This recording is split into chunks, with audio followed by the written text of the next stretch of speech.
All right, this is an excerpt from the Joint House Inquiry where co-chair Bob Graham interviews Joseph Greene from the Immigration Naturalization Service and Francis Taylor from the State Department. And here we go.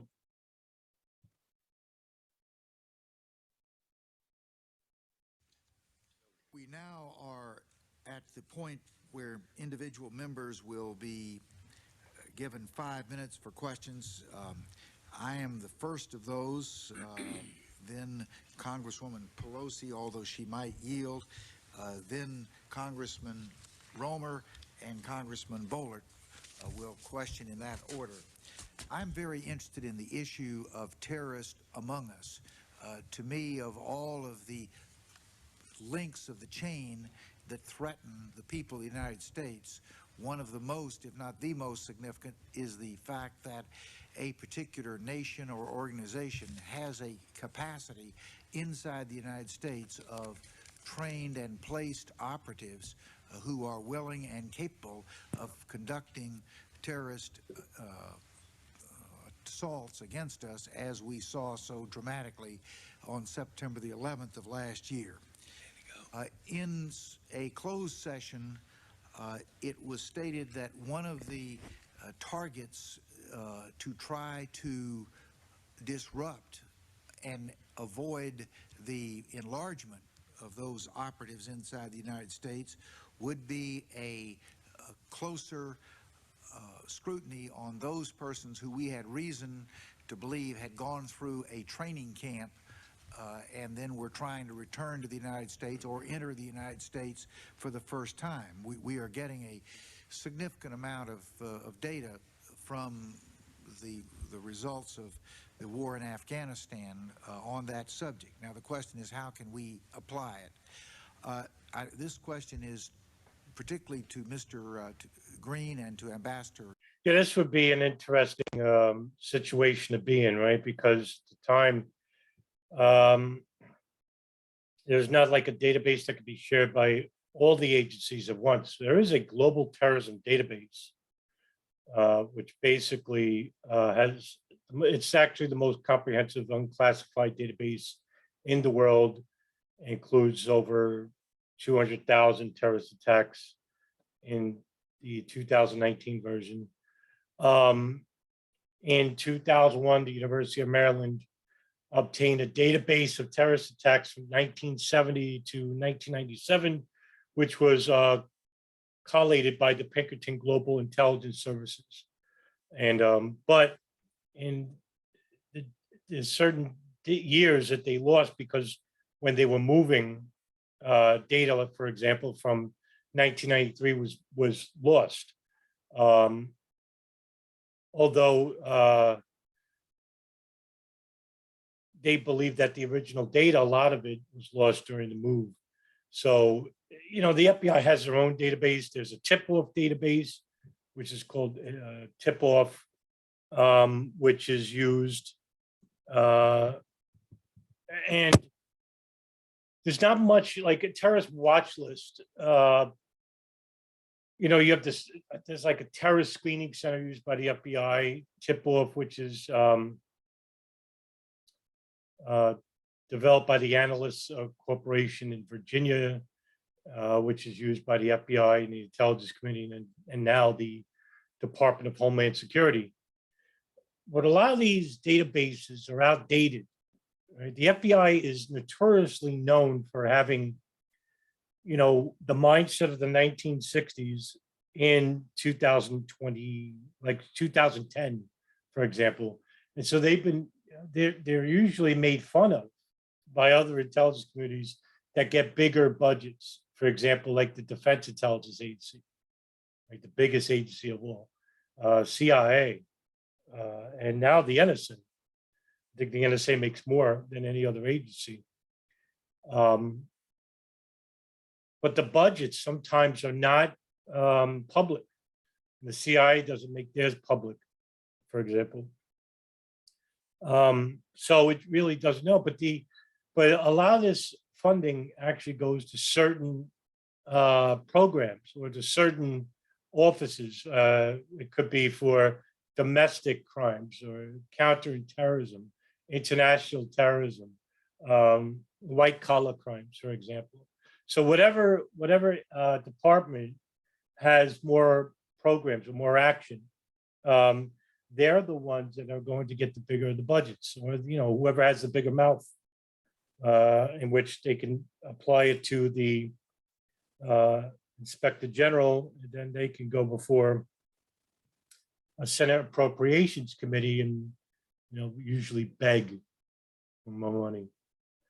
After 9/11, the NSA got the biggest blank checks because the State Department under the Bush administration actually went to the NSA and said, "What can you do?" And Director Michael Hayden basically says, "Well, we're constrained by the Constitution," and the State Department basically said, "What can you do outside those parameters?" For example, so if international terrorism is the topic, agencies like the CIA, the FBI, and the NSA are basically going to be the lead agencies for domestic and foreign international terrorism. But the databases that they use are usually not, it can't be ascertained by all the agencies at once.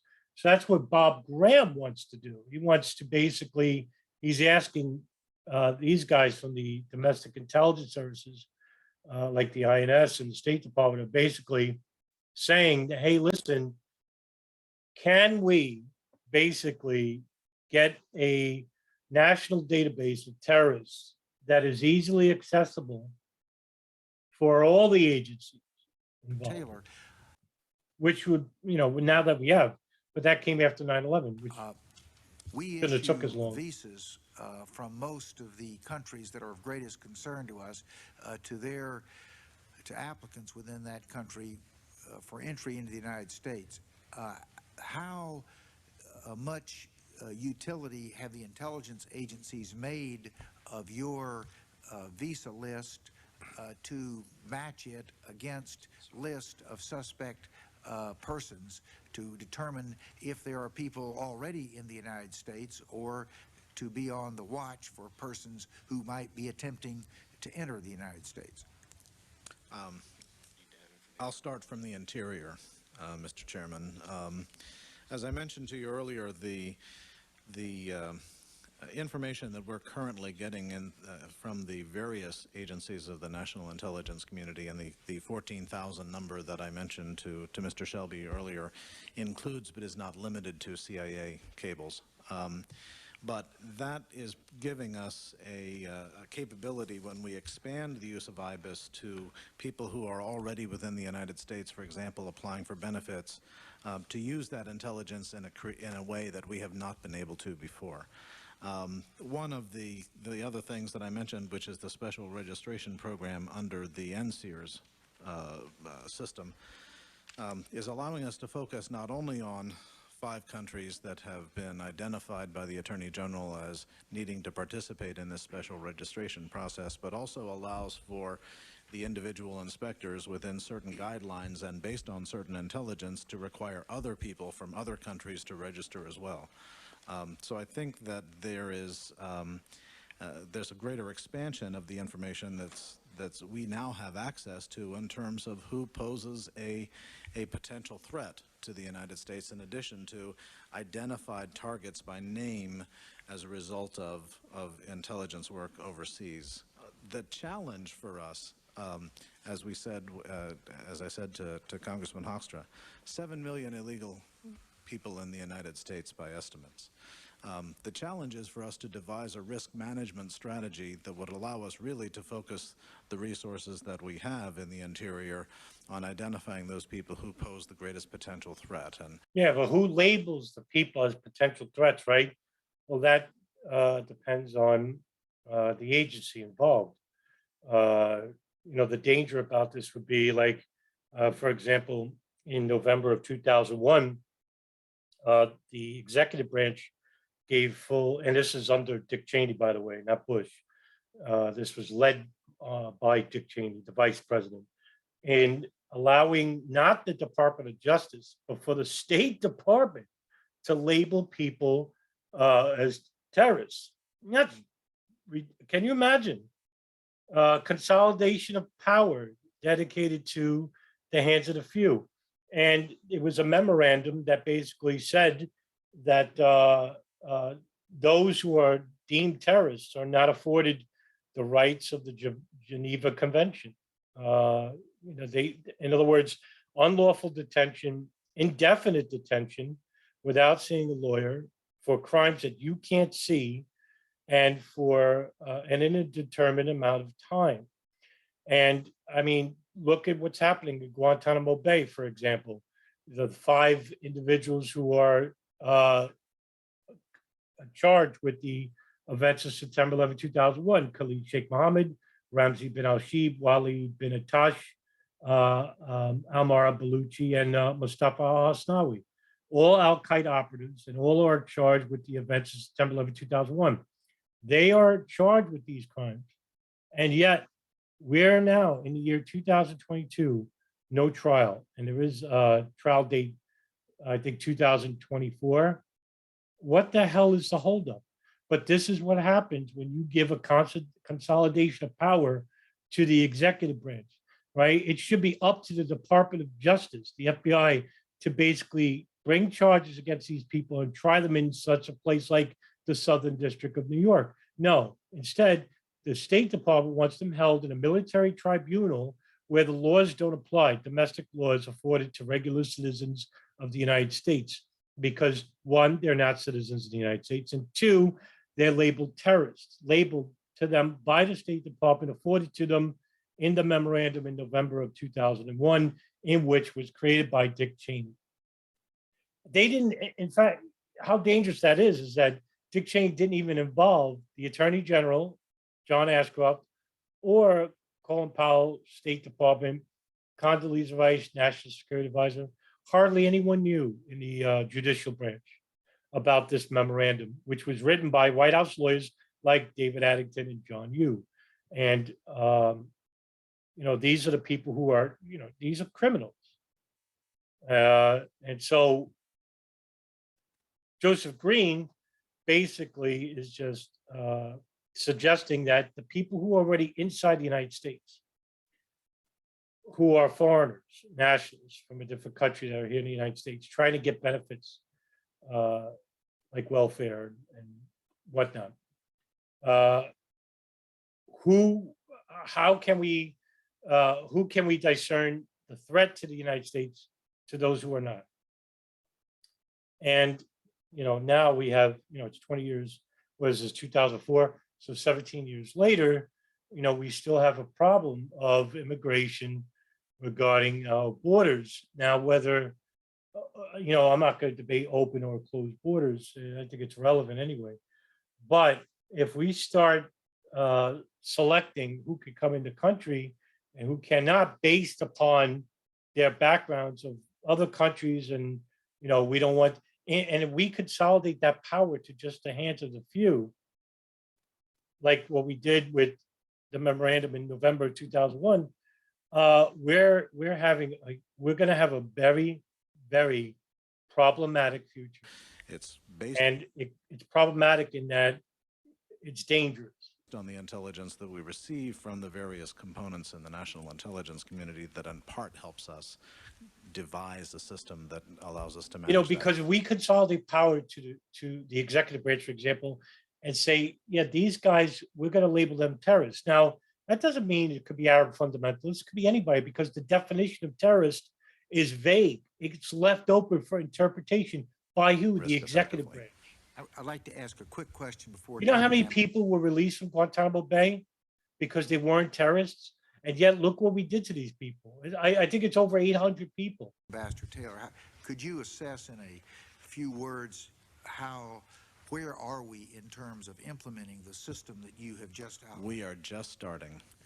Ambassador Taylor? Yes, sir. As I mentioned in my opening remarks, Mr. Chairman, we have received from the intelligence community a large amount of data that has gone into the top off and eventually into our consular lookout system that we continue to evaluate in terms of people who have been issued visas as well as people through the INS that have come to the United States. So the great influx of that information has been very useful in making the tip-off and class database available for the entire community as a source for information on potential violators or others that we need to go find or indeed not let back into the country, not let into the country. I'm going to exercise the chairman's prerogative for one quick follow-up question. What percentage of those persons who are on your tip-off list are also in the database for the interior activities? Is it 100% or? It's available completely to the INS and IBIS. When it's my next turn, I'm going to be asking some questions of Governor Gilmore and Commissioner Norris. Yeah, that's a good question. Like, all right, how many people in the country who are already deemed threats to the country? What percentage of that are the people who are already in the country? Right, that would be on the tip-off list. And if that tip-off list has a number of people like, say, what Bob Graham says, imagine, it's 100%, right? Or is it 85%, or is it 10%, right? But the answer wasn't given by Francis Taylor because it's not up to him to decide. That's the Immigration Naturalization Services and Joseph Greene. Now, that's a really good question. I wish he would answer that. But what percentage of those people who are through the Immigration Naturalization Services are on the tip-off list? And that's the terrorist database of the State Department FBI, right? What percentage of it was? I mean, is it an overwhelming percentage? If it's an overwhelming percentage, then we got to really look at the southern border, right? But if it's a very low percentage, then it's not coming through, like, say, Mexico. Yes, do we have like Arab fundamentalists that are coming into the borders? Well, not just Mexico. What about Canada? In 2001, the 9/11 attack, especially the Millennium Plot, right? For example, Ahmed Wassam was trying to travel inside the United States through British Columbia. Thankfully, a border guard, this woman, I forgot her name, she basically was looking in the car, and in the car was a freaking bomb underneath the spare tire wheel well.